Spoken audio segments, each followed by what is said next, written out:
Okay, cool. Yeah, sure. I'll keep it here. All right, what we'll be doing is we'll take all the questions towards the end, as such, after all the presentations have happened. Okay, moving on. Let's invite Manik Nangi, who's the director and CEO of Max Life. That's the case study on culture over technology. Thank you.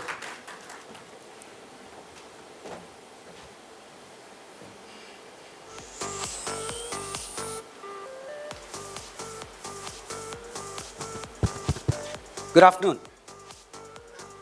I thought I won't start till the buzzer back there is telling me time's up.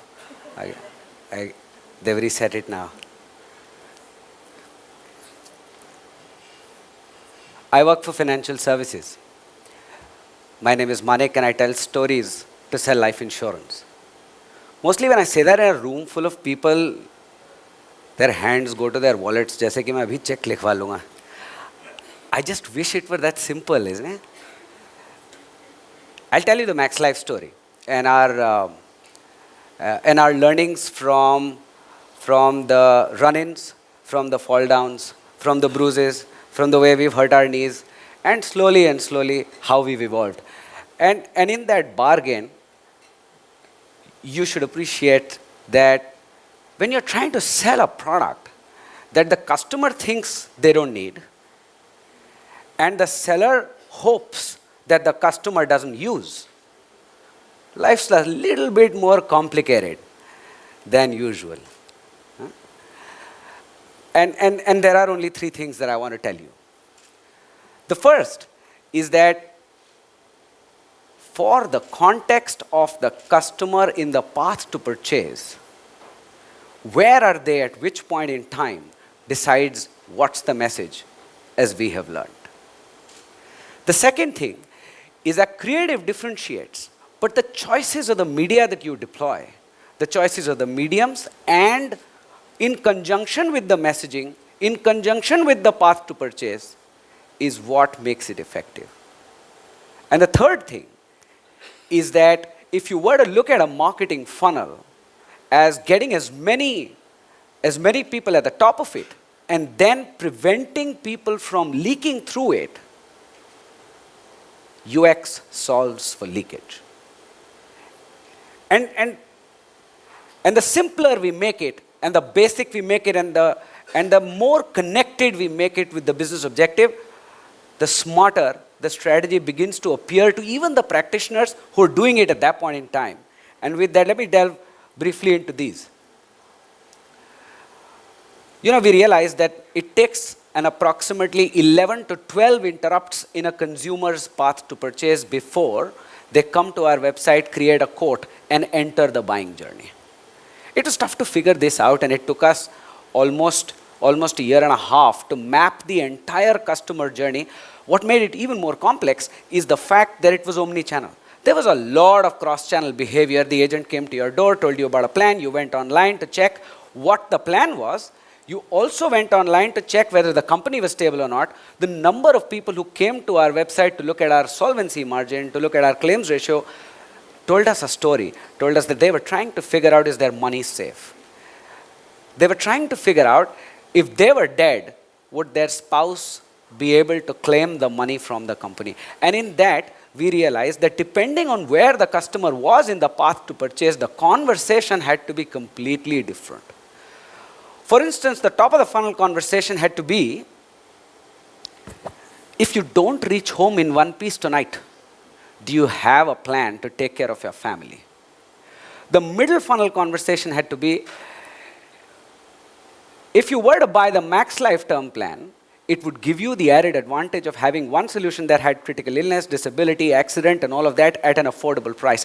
And the bottom of the funnel conversation had to be 563 rupees is all it takes a month to secure your family's future for 1 crore. Now, all of these things look pretty intuitive, but the fact of the matter is that as we continue to place content, by sharply figuring out where in the customer's path to purchase we're engaging with them, it began to make all the difference. The fact that the millennial is pretty tight on attention. That most of our kids have the attention spans of squirrels. the big thing here is actually how do you tell a story in such a small period of time where it would usually take a 40-minute conversation between the agent and the customer. You see, the dominant narrative of the industry is that you sit on this side of the table, I sit on this side, we talk about needs, we talk about your life goals, and thereby I help you form a solution to your life. And this entire story, to engage the customer, to come at the top of the funnel, had to be told in less than 6 seconds, sometimes in less than 10 seconds, sometimes in a jiffy.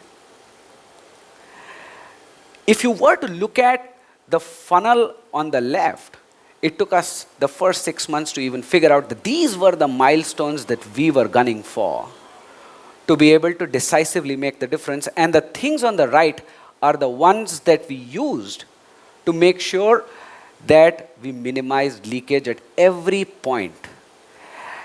Let me give you an example.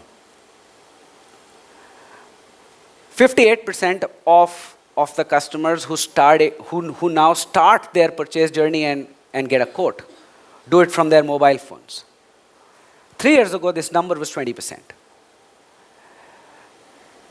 3 years ago, we hadn't even paid any attention because in our consciousness, buying life insurance was serious business. You were either sitting on your study in your home late at night, or you were in office and you had half an hour. So primarily behavior was desktop. What that forced us to do is to make sure that the creatives, the content, all suited the mobile and almost pushed us to perfect the art of storytelling in seconds rather than minutes. It also made sure that content was supposed to be made brief and brief and brief so that the first 2 lines actually told the message, and only if somebody was interested did they need to go on further. The other interesting story is that when the journeys began on the mobile, 90% of our customers actually needed telephone assistance in their purchase path, in their buying journey. And we realized that as more and more people were coming onto the mobile to search for life insurance and actually create the quote, the configuration of the dialer was that it would dial out in 30 seconds of somebody having made a quote. And our dial out was actually interrupting the consumer's journey rather than aiding it, because it was on their mobile. Depending on where you are at the top of the funnel and depending on the objective, or depending on where you are at the bottom of the funnel and the consequent objective, content and media needed to align itself to make sure that we were serving the purpose. And over a period of time, we got wise enough to ask, what is the job that we want this campaign to do? If the job was that you wanted more and more people to think about whether their financial future was secure or not, whether their life goals were planned for or not, or in general, did they feel vulnerable when they thought about the future? The India Protection Quotient and a PR exercise around it solved that purpose. But when you wanted somebody who was at the fence making the decision, comparing between one term plan and another and getting confused about price, we realized that the certainty of a claims payment ratio nudged them over the fence.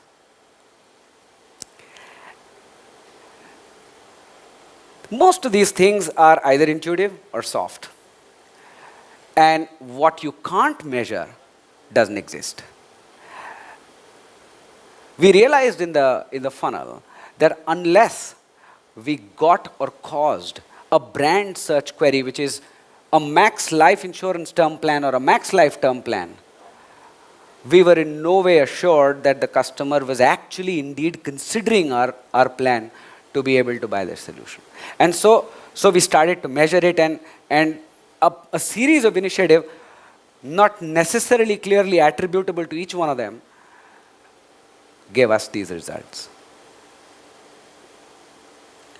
If you looked at how the mobile site was about 6 months ago, there were several problems with it. And all the causes of leakage we identified and attributed to small things that were preventing the customer from moving from one screen to another. The unique thing that I wanted to tell you is that the way we hacked this is the lead page and this is the quote page. And I'm sure that each one of you have seen some of these problems and are in the process of solving them for your own brands. But the unique thing that I wanted to leave you with is that it wasn't until I asked my mother to go onto the website through her mobile phone and create a quote could I realize all of these UX challenges, because we were so used to our interface, so used to our screens, that it just didn't seem like a problem at all. And we were wondering why customers were leaking from that bucket. And so that learning, that if you wanted to solve leakage as a problem, UX was a very, very potent solution. And UX not looked at from your eyes or your engineer's eyes, UX from your mother's eyes seemed like the right thing to do. As we started to fix this, we realized that not only rider attachments improved, but also payments improved and also conversions improved. And each one of these 200 or 250 basis points or even 300 basis points were significant improvements over the India best conversion rates that we were already sitting on. That's my story, ladies and gentlemen. Thank you very much.